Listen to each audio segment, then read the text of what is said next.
I have a very special guest with us today. Amy and I both shared about trauma earlier this year at the Teleos conference, and I was amazed. I mean this, I was amazed at her insight and ability to take complex concepts and explain them in a deeper and more powerful way. And quite honestly, she takes something that's very complex and just makes it simple so that anyone can understand it. Not only is Amy a professor at a Bible college, she is intimately involved in the spiritual formation of the next generation. I cannot tell you how important that is in my understanding, because if you're listening to this right now and you're over the age of 30 or 40, you and I are not the future. The next generation is. And one of the things that I'm very passionate about is making sure that we have more conversations about the next generation. She knows what she's talking about. She's working with them day in and day out and answering very, very tough questions. We have a lot to get into today. Amy, welcome to the channel, my sister. Well, thank you. Thank you for having me. I'm excited to be here. Tell us a little bit about your background and a little bit about your academic journey. Sure. Well, my background and my journey into academia, it's really also a story about my faith. And so the way I would narrate my spiritual formation and the way I would narrate my career, they are deeply intertwined.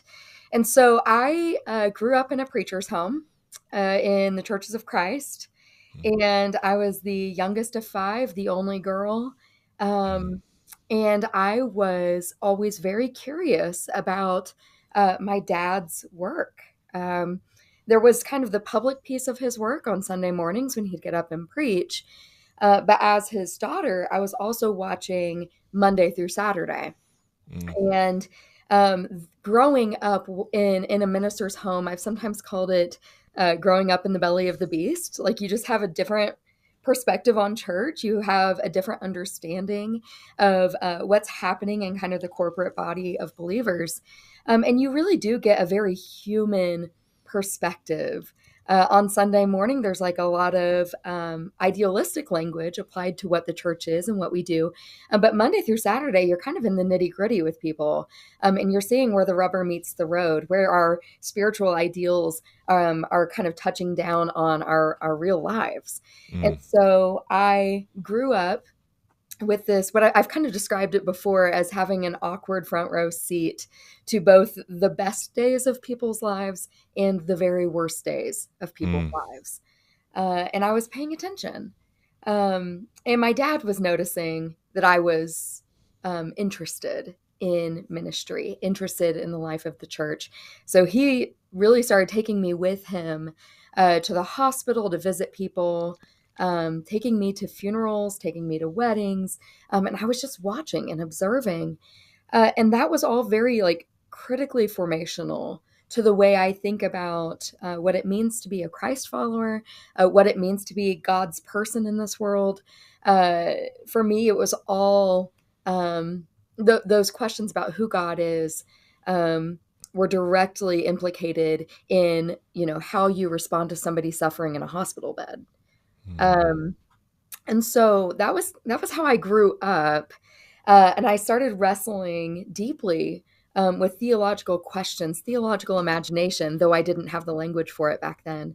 And so much so that when it was time for me to go to college, I decided to go to Lipscomb University, where I pursued a degree in ministry and theology. And it was in that degree where I started to be equipped in biblical scholarship, in church history, in theology, and ecclesiology. And I also started to kind of formulate some of the core questions that would kind of hound me throughout the rest of my academic career up to this point. So wrapped up that degree, realized I was hungry for more. I met my husband as I was beginning that degree. And so we got married when I finished college, and we moved out to Abilene, Texas.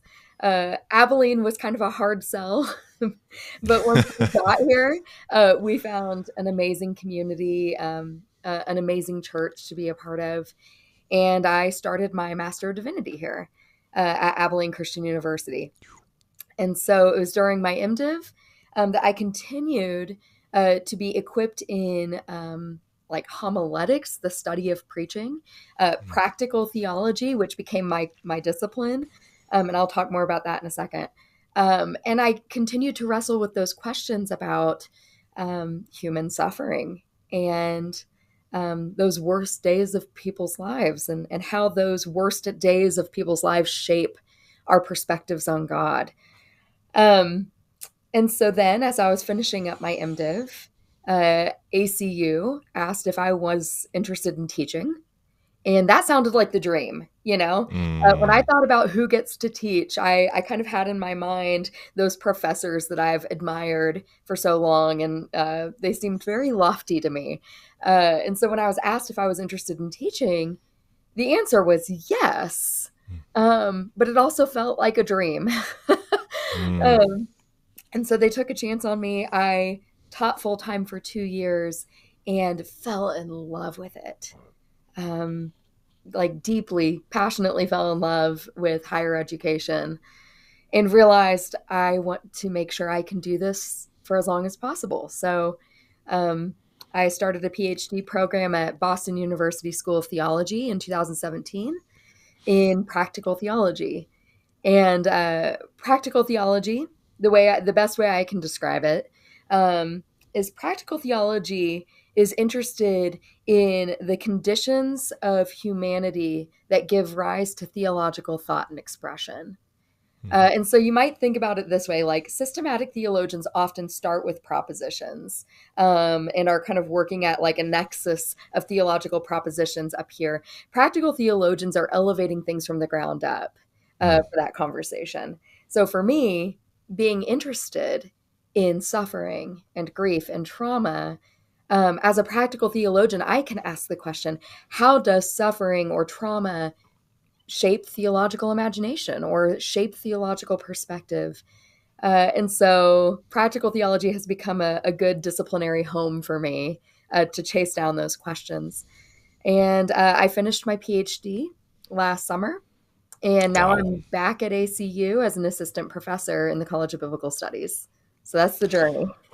Oh, that is amazing. And this is part of why I'm so excited about having you on, is because I do a lot of research, obviously, from a clinical perspective, working as an independent licensed mental health practitioner, working in private practice. But on the theological side, doing a lot of research, trying to marry those two. One of the things that I have found that has been a constant struggle is the lack of practical, Mm. because you find this academic, almost just deep, robust understanding. But then when you get in the therapy room with people, or you get in a setting where you're applying these deep concepts, sometimes it's hard to get those things to marry. And I found that at the conference when we had talked in the blocking and stuff, we'll get into that later. But the stuff that you do in terms of use case and really applying it, I find that to be like part of the missing link Mm. in my research and discovery process. So I'm really excited about the things that you're going to get into here. Yeah. So let's start with how you approach trauma in a theological sense. Yeah, absolutely. So, if you think about trauma and theology kind of coming together, you're talking about kind of like marrying the practical and the theoretical. Um, there are two ways that we could approach this. One question would be, how does theology talk to trauma? And the Hmm. other question would be, how does trauma talk to theology? Mm. Uh, and so my work as a practical theologian is to recognize that there's always already a co-formational relationship there. And part of what our task is to describe it and to apprehend it. Because trauma is already shaping theology, and theology is already shaping trauma. And so to speak to both kind of angles of that relationship, um, to start with theology, not that you have to, but if we did for this conversation, something I'm really passionate about is recognizing that our theological language does not always properly take into account human suffering. Mm. And we don't always invite human suffering to really press upon our theological formations. So something I do in the classroom with my students when I'm trying to ease us into conversations about trauma is we usually zoom out for a while and talk about theologies of suffering in general. Um, what does it mean to offer a theology of suffering? What does it mean to try to account for who God is in a world where suffering is so endemic? And so that's part of the task here. But the other part is then saying, well, what happens when the theological formation about suffering or trauma actually gets it wrong about Hmm. the nature of human suffering and trauma? Um, and so like I've been in conversations a lot this summer actually. I was in a conversation with a veterans chaplain, for example, who was talking about how sometimes he's receiving veterans in the hospital that he works at who know how to recite the pious platitudes. They have the theological formations, the language, the framework, but it doesn't have any way of meeting the reality of the trauma. And so they might say something like, um, well, God works for the good of those who love him, you know? And it's like, okay, yes, we might affirm that that's true. Hmm. How is that actually touching the traumatic wound? Right. Right. Would you suggest that Mm. um, the trauma is good or that it's being worked for good or and so it gets a little messy, right? um Another place where we see this is, and this was really important to my professor at Boston University. Her name is Shelley Rambo. She was my second reader on my dissertation, and she writes a ton on trauma and theology. And she has examined how some of our unidirectional, um, linear descriptions of healing and redemption in Christianity really have a way of bypassing trauma. And so Yes. if the narrative is always like from the wound to the healing, that's it. That is the arc. And the mark of redemption is healing. Well, that gets a little tricky with trauma Hmm. because trauma, one, sometimes trauma doesn't heal all the way. And we want it to, and um, there are clinicians and practitioners who work um, dedicatedly to helping people heal. That is certainly an objective. But we also know with trauma that trauma has a way of coming back. It has a way of sinking its teeth in, and there's often kind of a permanence about the wounds. And so healing often looks like growing with the wounds or gaining different perspectives about the wounds, but the harm can't be undone. Right. Um, or maybe to pull in a different example, thinking about people who live with disabilities Hmm.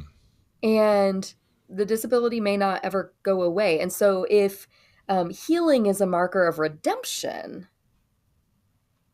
and you're looking at the person who has a disability that may never go away, and you're looking for the mark of redemption, you see where that gets tricky, Absolutely. or I think I reflect on those experiences from childhood, being in the hospital with my dad and sitting with people who just received a terminal diagnosis.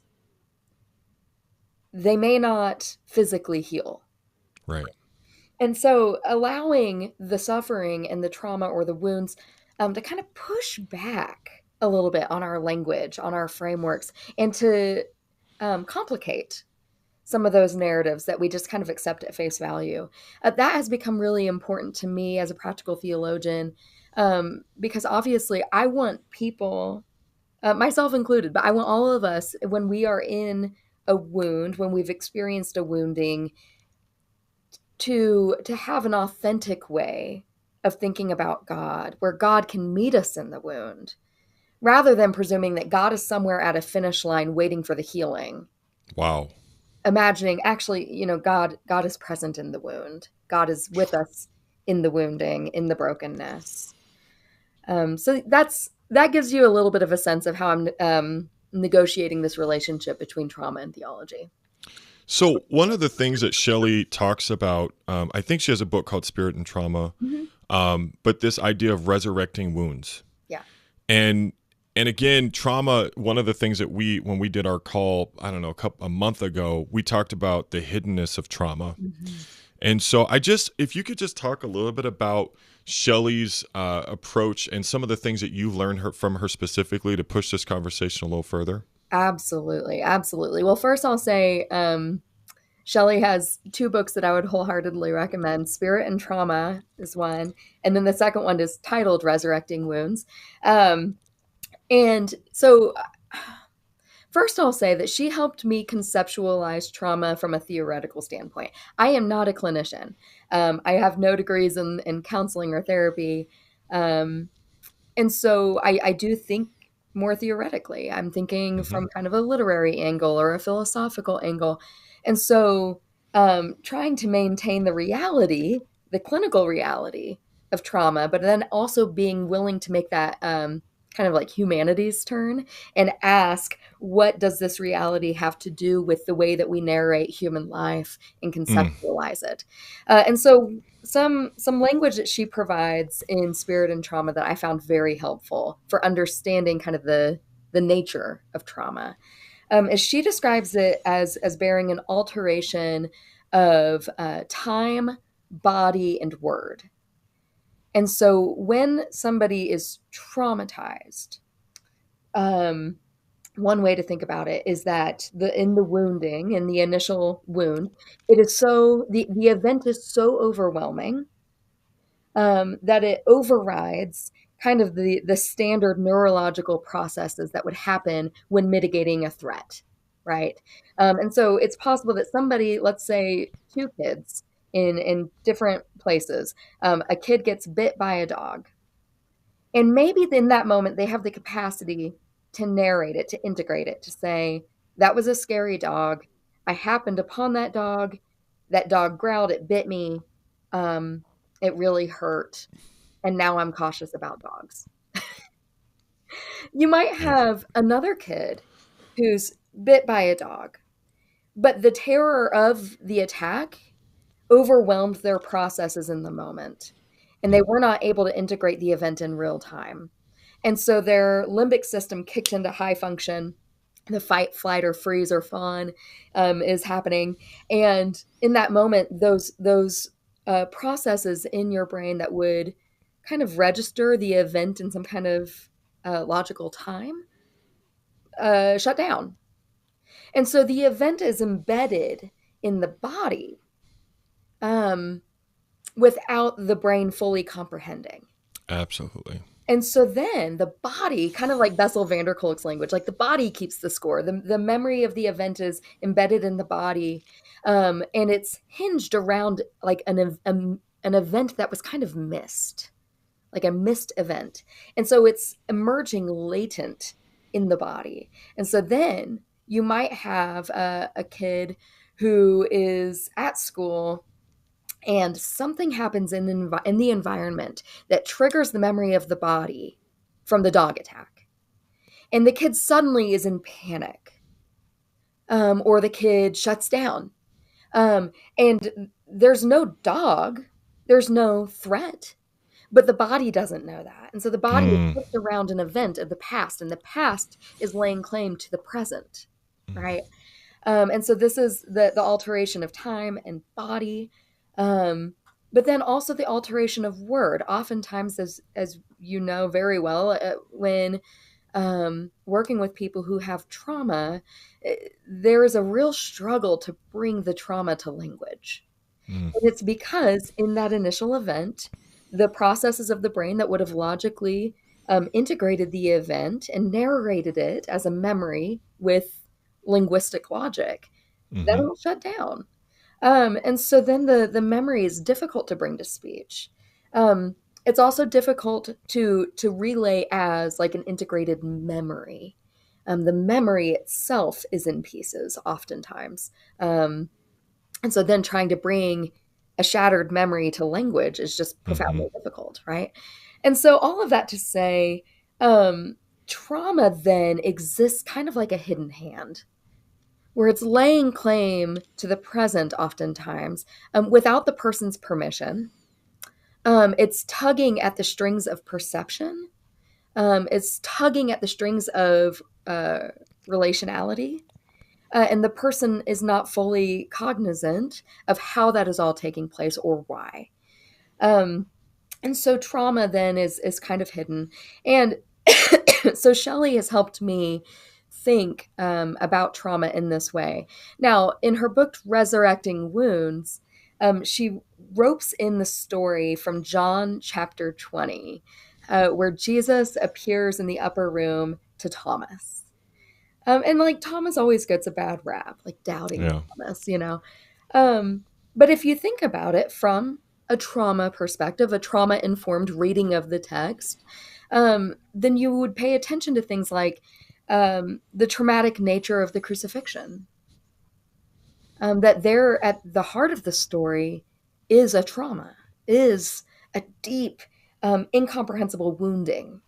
Mm. When you think about the disciples, how they're kind of like choreographed in the text, and there's a scattering of the disciples that we're told about in the gospel accounts, and a kind of fear that is materializing among them, uncertainty. They have just witnessed their teacher and their friend and their Messiah killed, killed by the state in a really gruesome way. Mm. And so then thinking about Thomas from that lens, you know, here are his friends who have already gotten to see the resurrected Jesus, and they're still trying to, you know, catch up to speed. Here's Thomas seeing Jesus like an apparition. And he's struggling, like his brain is struggling to integrate what is happening in real time. And so Jesus then invites Thomas into the wound. Mm. Touch my wounds. He did. Yeah. Wow. And it's in this moment when Thomas engages the wound that transformation happens. Mm. Something healing happens when Thomas enters the wounds of Jesus, when he engages the wounds of Jesus. And so Shelley has taught me to read scripture. Again, that's that theoretical work, right? Saying like trauma-informed reading or trauma-informed hermeneutics. But taking the clinical reality, but then allowing it to shape the way that we think about the Christian story. That's been really helpful for me and significant for my work. Can you just for a moment, before we go to our next question, give us a little bit of an understanding of what you mean when you say theological imagination? Yes. So, that can be kind of a tricky term, I think, for some, because oftentimes in church, when we talk about God, I mean, some of our Christian circles are even kind of skittish about the word theology, right? So theology is thinking intentionally about God. So I try to disarm that for my students. They're like, "Oh, theology," and I'm like, "You're already engaging in it." It's just that some are more intentional about it, right?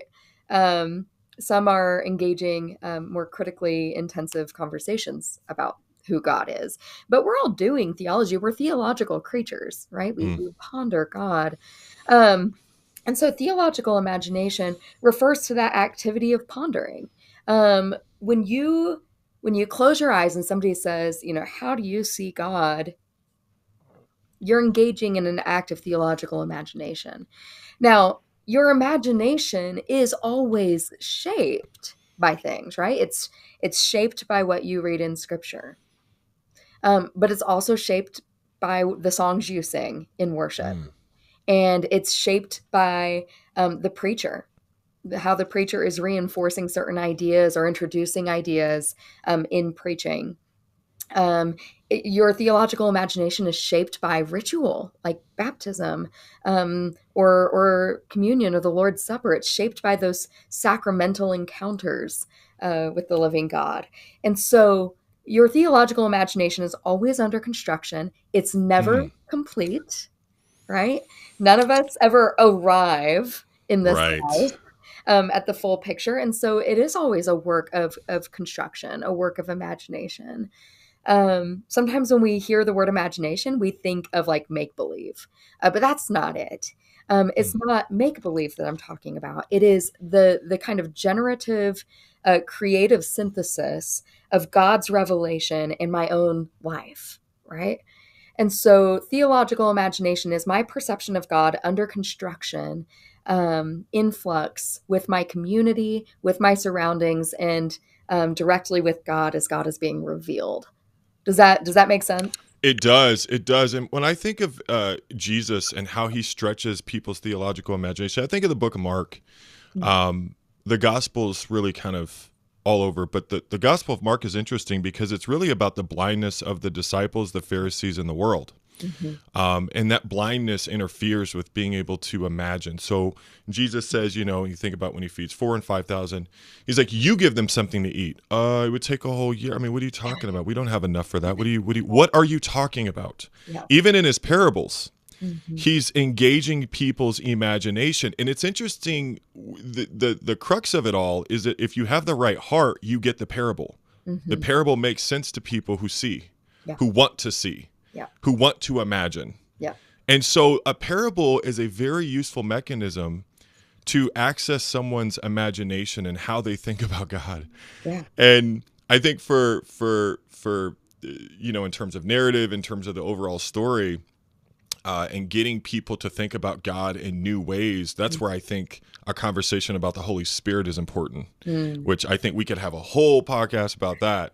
Yeah. But we really can't have, to me, we can't attempt, imagining, or at least growing our theological imagination without the Spirit. Another thing you had shared, I think, too, the pushback, Amy, I think in some ways is there is a pushback against theology in some senses in terms of academic.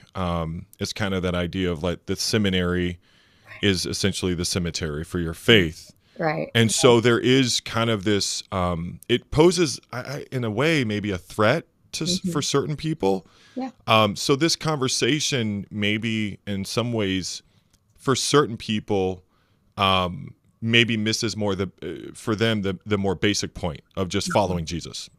No, I think that's exactly right. I think I want to say this as generously and graciously as I can because I'm a part of the church, and so this is also about me. But sometimes I think churches find themselves in um, kind of a cycle of maintenance, where it's kind of like chaos management is another way to describe it, Mm-hmm. where there's kind of the existential impending threat of our ignorance, our vulnerability, the things that we can't possibly accomplish or conceive of in this life. And that is always kind of pressing in. And so a lot of times our communities are maintaining a kind of sense of order, um, an established sense of like ground rules and accepted knowledge and framework to keep that chaos at bay. And we're all subject to this. Like we all do this in big and small ways. But I think part of the problem that we have sometimes is we allow that kind of like process of chaos management to totally apprehend our theological imagination. And so we stop moving out on faith, and instead we will accept a complete framework for who God is, rather than continuing to ask, who is God in this moment and the next moment and the next moment? We say, this is God, flat, black and white. And I think that stunts our capacity to engage God relationally. And it also stunts our capacity to imagine how God is meeting new situations, or new insights into the human condition. And so I find it really important to draw people into a space of courage, Yeah. even as we maintain humility, to approach theology with humility, but also with a willingness to kind of look around the corner and a willingness to open ourselves to what we don't know yet. That seems really important to me. So, yeah. Let me go back to your work and your research, which is this idea of an enfleshed homiletic. Yes. And you're going to have to break down homiletic for people. It means preaching, but I want you to break it down. I want to hear them to hear it from you. But in Enfleshed homiletic, that is based on in a theological imagination. Let me give you some time to explain that. Yeah, absolutely. So, um, this is the heart and soul of my dissertation. So I'm happy to talk about it a little bit. So a homiletic. So first of all, homiletics refers to the academic study of preaching. If you hear that word in academic spaces, it's referring to those professors and scholars who research, write, teach preaching. And it's, there are lots of different manifestations of that. There are homileticians who focus more on rhetoric and delivery, but then there's also homileticians who focus more on like a theology of word and sacrament. I find myself more on the theology side, thinking theologically about what is happening in preaching. And so, kind of beyond the technical pieces or the performative pieces, asking theologically, what is preaching? What does it do? What is it for? Um, and I think that these questions became important to me growing up in a preacher's home, um, because there for a while I thought, what good is language? What good are the words? I don't know. What are they doing? And my dad, I find him to be a really effective preacher, but those questions are the kinds of questions only the preacher's kid can really come to, right? Like, what does this even Mm, do? And as I emerged as a preacher myself, I had to reckon with that. What are these words? What do they do? What is the purpose of this? And so lots of homileticians have different ways of conceiving of that. But for me, I think of preaching as being deeply sacramental in the sense that the preacher shows up with their humanity. And the humanity doesn't go away, it doesn't go anywhere. No preaching happens in the pulpit without a human body there, right? So the hmm human body is there, a particular individual, and they are in the pulpit, and there, ideally, they have been prayerfully tending to God's word. And in proclaiming gospel in the presence of others, God's grace is materializing. Hmm. That is how I think theologically about preaching, that it is richly sacramental, and that in human words, God is meeting us and materializing a kind of uh, gracious presence. Um, Wow. the kind of presence that can actually compel us into transformation. So I often think about like Acts chapter 2. Peter preaches in this crowd, and it says that they were cut to the heart and they ask, what shall we do? And it's like, oh, that's what preaching does. Hmm. It is a partnership with God meeting us in our humanity, and a fresh word materializes. A fresh gospel word materializes and has the power, the capacity to drive people into a moment of transformation or conversion. Um, and so that's, Say real quickly. Say something about sacramental. I think some people there's ordinance and there's sacrament. yeah, I think these are theological terms that my audience might appreciate you defining. What yeah. do you mean by sacramental? So obviously, depending on your denominational background, you might have different ways of conceiving of sacrament. You might think maybe just kind of in a standard way. Think about Eucharist or the Lord's Supper as an example. Um, and so you have the elements, right? The bread and the wine or the juice, depending on where you are.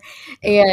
And we maintain, even across denominational difference, that God's presence is materializing in partaking of that meal together. That something about engaging crackers and juice, Mm. that actually something quite holy is taking place. And it's not anything about the crackers or the juice. I mean, those are very human materials. Like they're earthly materials, they're created materials, but it's actually in God's willingness to meet us in that moment, um, that grace is materializing. That somebody may have an encounter with the living God in kind of a unique way. Um, We think about baptism as a sacrament in this way. Um, and so I'm wary of offering something too prescriptive just because I'm aware that different denominations have Right. different No, you're good.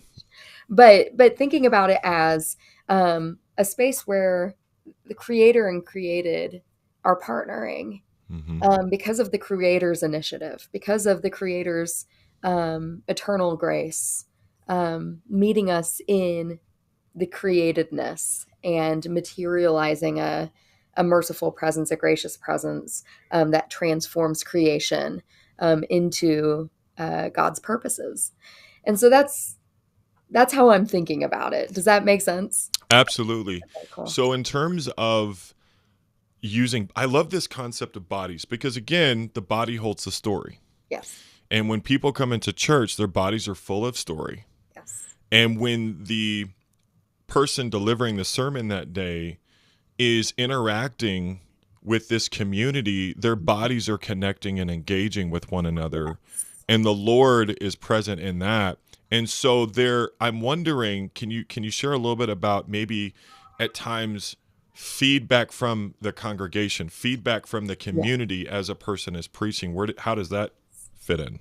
Yes, so this gets into what I've proposed in my research, an enfleshed homiletic. So to unpack that a little bit, an enfleshed homiletic is dependent upon a sacramental view of preaching, Gotcha. because there have been theologies of preaching that really erase the body in the pulpit, Wow. um, that suggest that that the body is incidental, the body doesn't matter, that God is going to do God's thing regardless.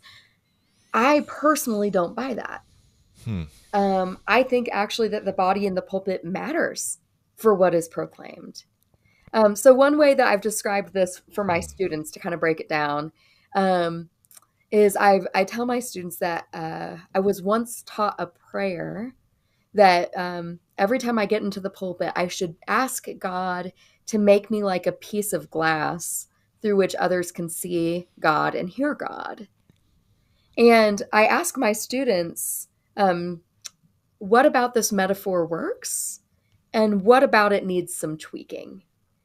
What works about it is the assumption that God is speaking, that God is Hmm. active, that God is being revealed, and that preaching is an opportunity through which God's character and God's will for our lives can be revealed. But what's missing is that it's actually impossible to make a human being completely translucent and invisible. Like that doesn't happen. It actually does matter who's in the pulpit. And so I asked my students, how might we tweak this? And what we came to was something like stained glass.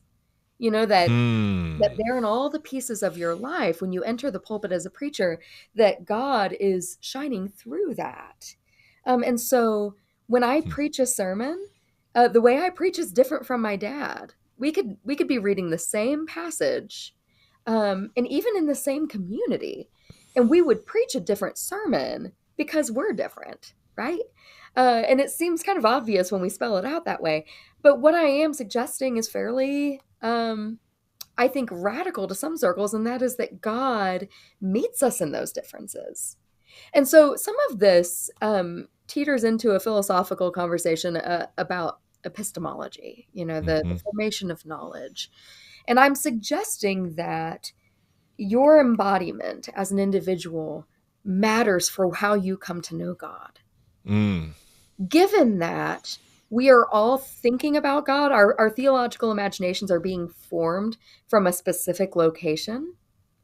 That means that what I come to know about God um, is shaped and often limited by who I am. So, uh, Wow.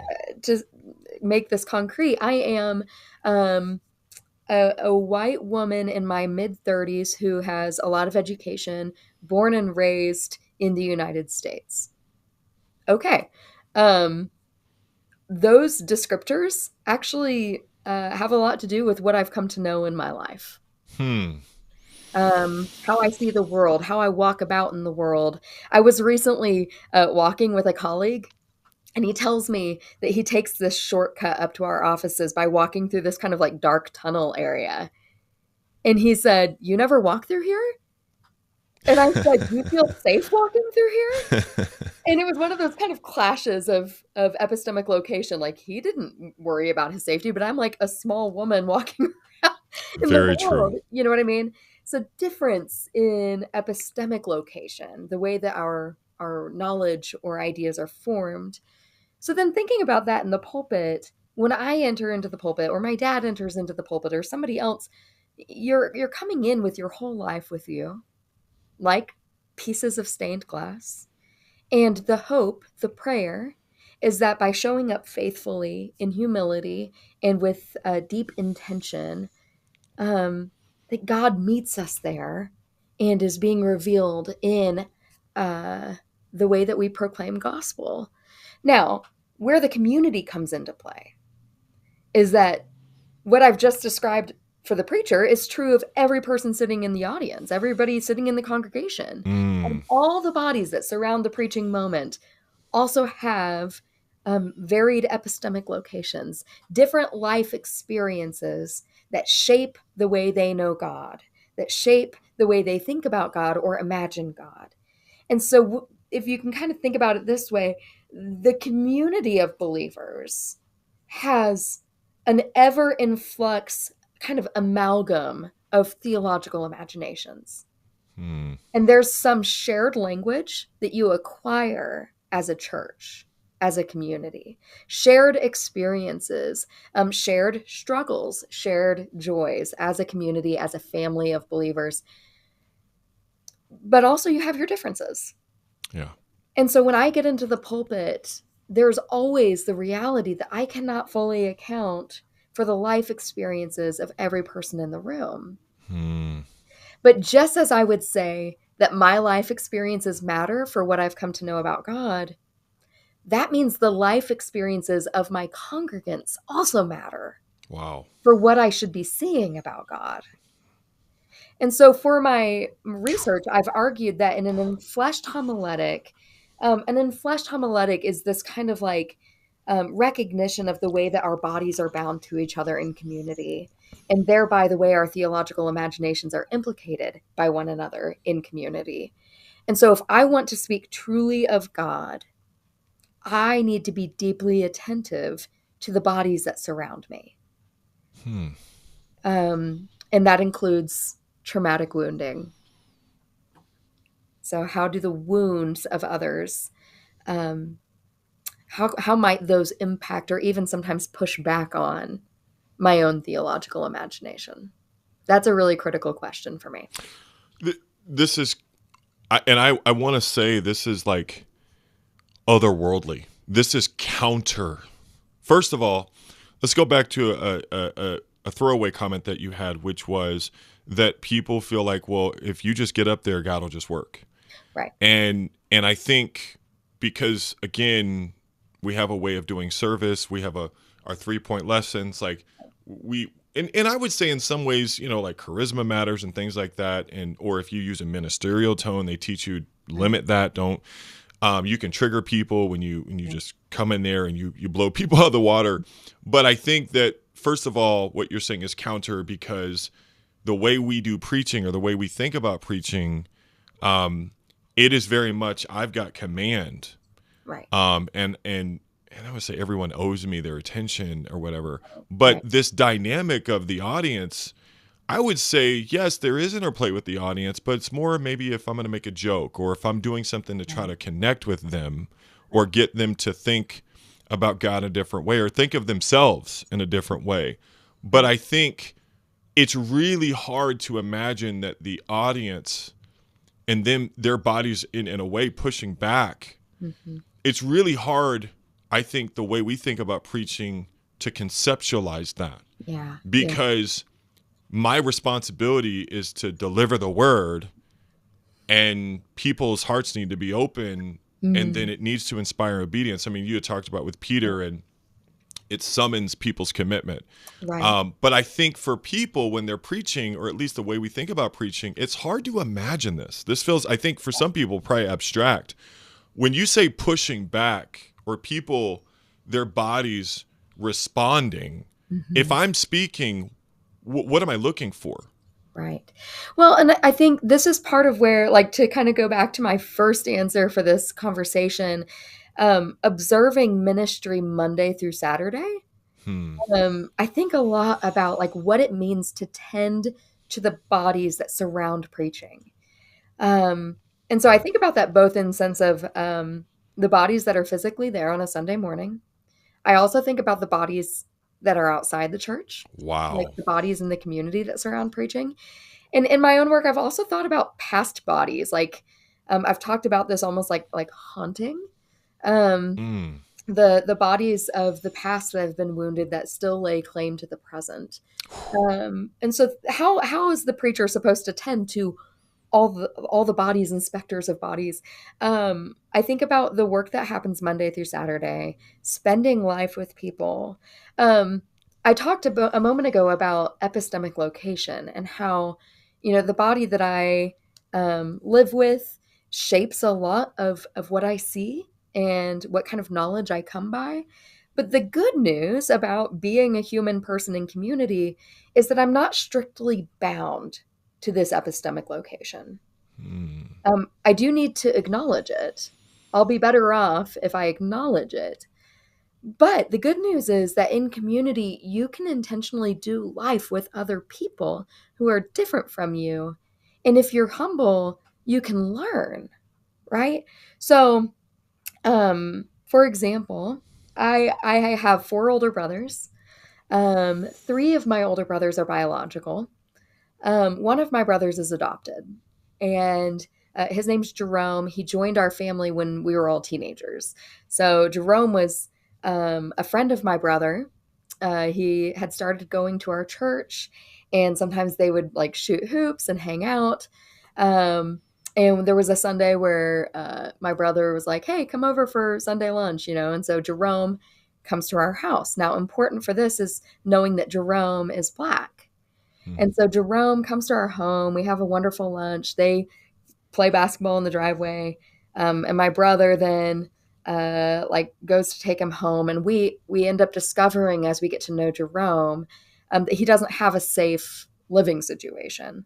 Mm. And so my family always had like an open guest room for people who needed it. And so my brother calls my mom, "Hey, I'm bringing Jerome back. He's going to stay with us." So Jerome stays with us for a while, and a while turns into months, and months turn into years. And Jerome kind of organically became a part of our family. Mm. Over time, he began to call my parents mom and dad and call me his sister. And eventually, my parents had a conversation with him about legal adoption. And so he was legally adopted into our family and Wow. our last name.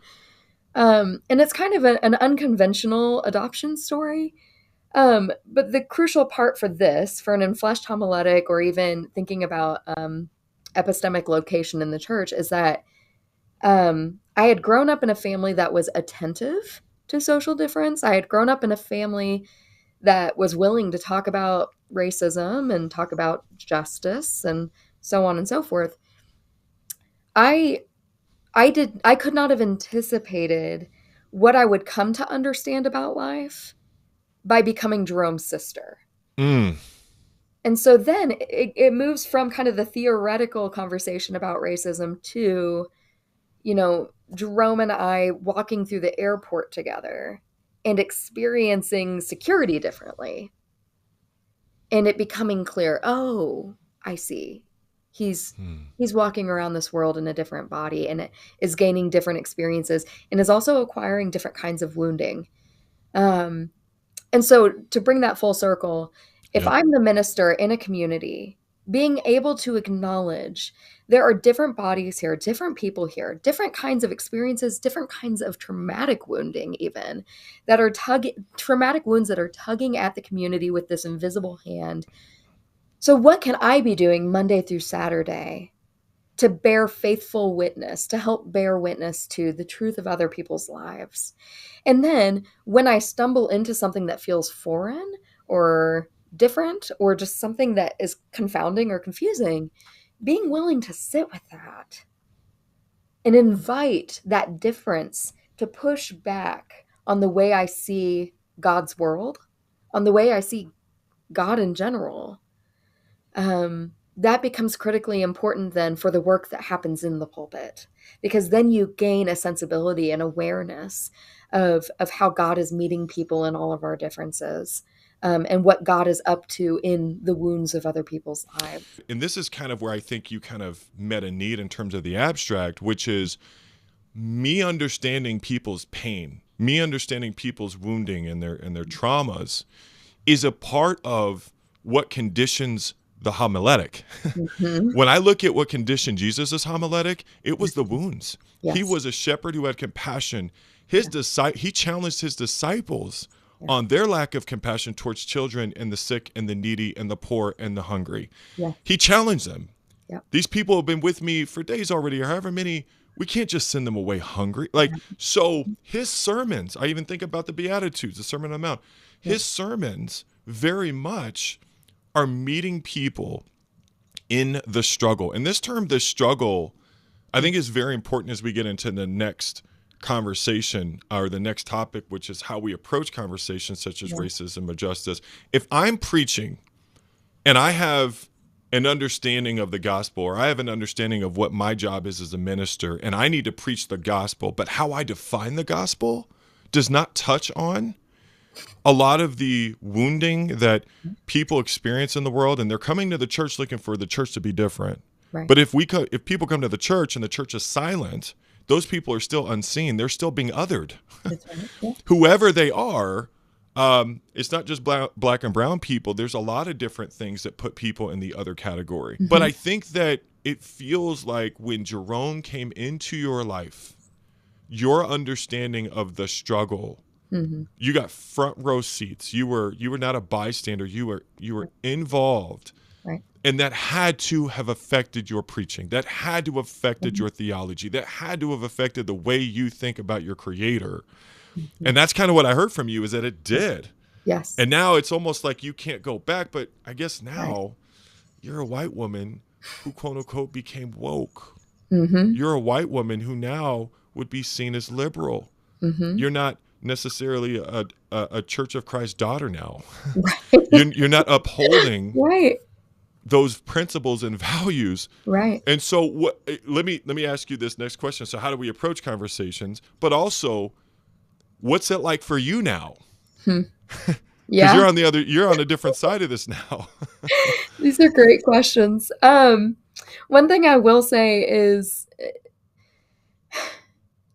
my journey into becoming a preacher and a professor of preaching, it's been marked occasionally by people who do assert you're out of the family. You are no longer a Church of Christ daughter, right? Like they want me to know, hey, we are monitoring the family. You're out, right? Because you preach or because you have, done whatever. And because you are not kind of like playing by the same rules, or maintaining certain standards or expectations for the community that they had put in place. And I'm always like, well, I'm sorry, that's actually not how family works. I'm still a daughter of Churches of Christ. You don't get to choose.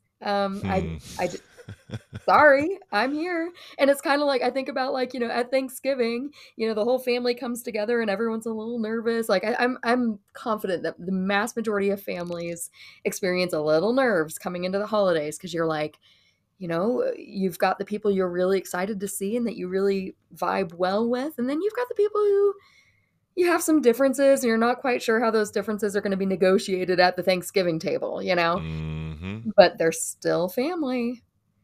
And so I think something that Churches of Christ have had to reckon with and are reckoning with currently is what it means to be a fellowship of difference. And to recognize that, time is marching on.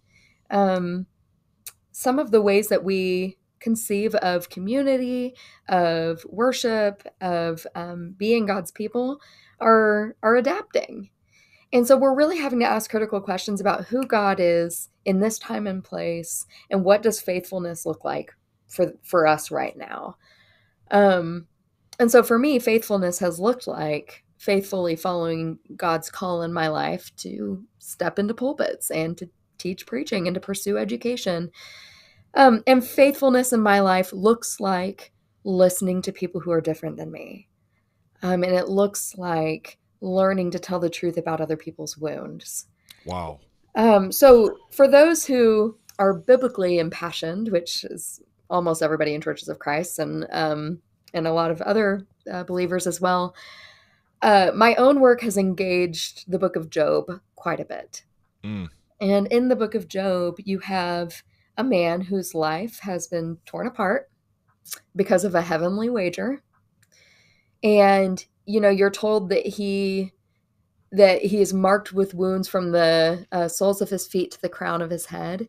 And it's the exact same language used in other places in the Old Testament to describe one who has been afflicted because of their sin. And so you have the writing of Job is intentionally trying to implicate a moral framework that they are going to break in the story. And so the moral framework is this man appears to be a sinner afflicted. But you, the reader, know that Job didn't deserve this. He's just and upright. And so you're following this story that is breaking a paradigm open, a pattern, if you will. When Job's friends arrive, they grieve with him quietly for 7 days. But then when Job is ready to lament, things change. And when Job's wounds start to speak, the friends aren't ready for that. Right. And so the friends have ready-made patterns for how to talk about wounds. And none of those patterns are actually meeting Job where he is. And none of them are actually telling the truth about Job. Because the truth about Job is that he has suffered for no good reason. In fact, God says that in that prologue of Job. God says, you have caused me to destroy his life for no reason. And so Job's suffering does not have a grand purpose.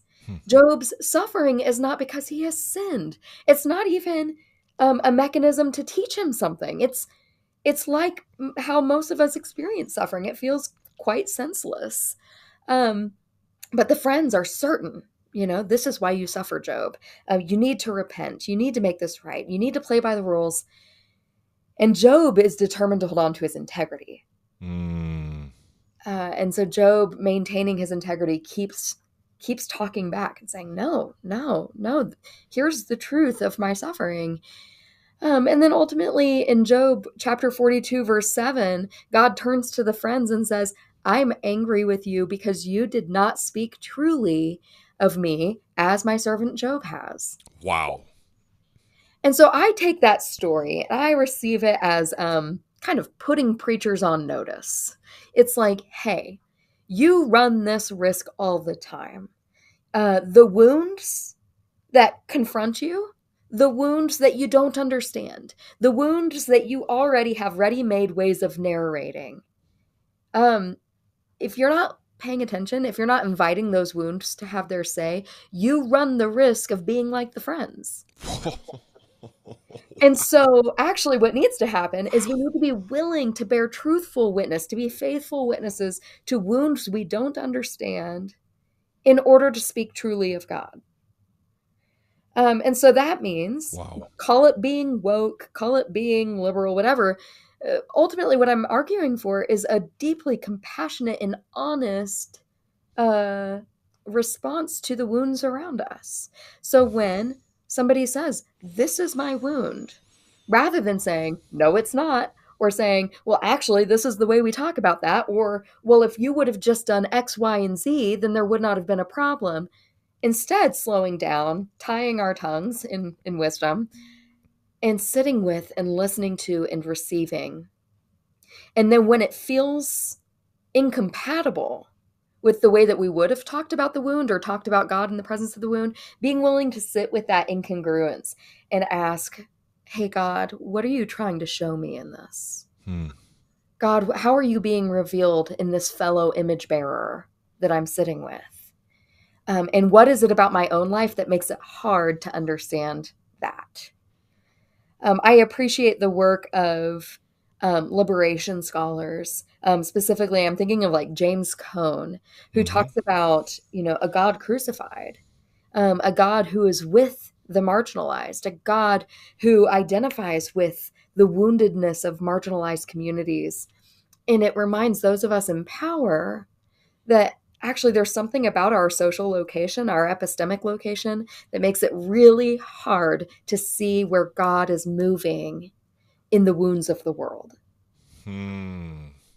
And so, call it epistemic privilege, call it epistemic blindness, having the humility to recognize, my social location makes it really difficult for me to understand and tell the truth about what God is doing in those wounds, in those lives. Um, I think the humility goes a long way. I I think what you've just done is you've approached this conversation about racism, marginalization, what we see in terms of social justice. You just approached it through the narrative of Job, which was really, really smart, I think, number one, because at the end of the day, Job's friends got it wrong. Right. I had a someone on who wrote a book on Job and talked about how Job's friends they were actually not friends. Right. They just were people who had perspectives Yeah. and judgments, Yeah. and so they weren't very friendly. Right. They got it wrong, Right. and so I think without question, when it comes to lament, you're going to attract people who have those types of profiles. Amy, I would say that for a lot of white folks, um, I'd say that they feel pretty powerless Mm. in this conversation because even if they agree with you, I think some people go to advocacy and they have healthy forms of advocacy. Other people just collapse, they get resigned. Yeah. There's a sense of resignation that sets in that's like, I can't do anything. This is God's Mhm. side. This is so big. And they sort of shut down. What Yeah. encouragement do you have for people who feel overpowered by this This is, conversation? yes, this is a really important question. Oftentimes, so there are different levels of this kind of like resignation that I see. So one level is like the person has said, they've decided, what, maybe there's something here, be it like racism or whatever societal wound. Um, they're like, there's something there. I don't know enough. And so they try to enter into the conversation and they're poorly equipped. Mm-hmm. Right. And so then they say the wrong thing. And it's like somebody puts them on notice or somebody says, hey, Right. that's the wrong thing to say, or hey, that was hurtful. And they're like, well, fine then. I'm Right. out. um, and I see that, and it's a I think that it's there's kind of maybe some humiliation that comes with it, like, oh, I didn't know how to talk about it, I didn't know how to enter into the space, and now, well, I'm just going to check out. Well, that posture, one, um, it reminds us that sometimes people with a lot of power enter into those power differentiated spaces expecting to maintain the power, right? They weren't Mm. expecting to learn. They weren't expecting to be potentially humiliated.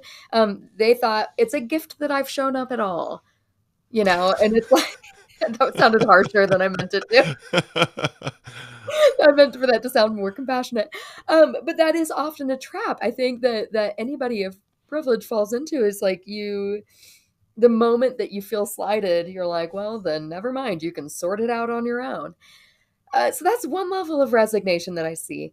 But then there's like a different level where somebody's in it and they've been, I mean, there is no way to tend to the wounds of others that is like perfectly graceful. Um, Hmm. Learning about the wounds of others is always clumsy. You always say the wrong thing. So you just got to know, oh, if I'm dedicating myself to this work of walking alongside other people who are different than me, I'm gonna say something stupid. I'm gonna do something stupid, and then I need to expect that person to like faithfully tell me that I've said or done something stupid, so that I can learn how to walk with that person, how to truthfully bear witness to those wounds. But I see people who are doing that. Um, people who are walking with others in their suffering, who are advocating, who are elevating their voices, who just get burnt out. Yep. It's like you hit after hit after hit, and you start to wonder, what good is this doing? Will these wounds ever heal? Will things ever be made right? And I think it's easy to feel that way as a human creature in general. And it's in these moments that we're reminded that God is God and we are not. That this is God's world, and we as human individuals exist for a blip of time. Right. And so I have found a lot of hope and comfort in the idea that I can't be results driven, because I may not see the results of the labor in my lifetime. I may not see the fruit of the labor in my lifetime. And so showing up faithfully to the call, showing up faithfully into the lives of others, striving to partner with God to bring the kingdom here on earth, while also knowing that I'm not doing this for the satisfaction of seeing the end result here and now. I'm doing it because it's the right thing to do. It becomes a matter of integrity. Again, to draw from Job, I see integrity as like a key theme in the book. Um, in the beginning, Job is described as being perfect and upright. And the Hebrew word is tam. We would transliterate it Tam, tam. And it means like one of integrity, or like whole or perfect. And I think about that almost in a physical sense too, like one wholly bound, integritus. Um, and it's later when Job's life has been dashed, his body has been torn asunder, and he maintains, I am still Tom. I'm still one of integrity. And he maintains his integrity clear up to the end of the poetic dialogue, without ever really, he doesn't know if God is going to respond. He doesn't know if the score is going to be settled. He doesn't know if justice will be served, but he is going to maintain the truth. And I think about those of us who are in the struggle, those of us who have dedicated ourselves to the struggle, doing it on the basis of integrity without knowing where this may go in our lifetimes, while also holding the hope and the belief that this is God's world and that God is making all things new, making all things right.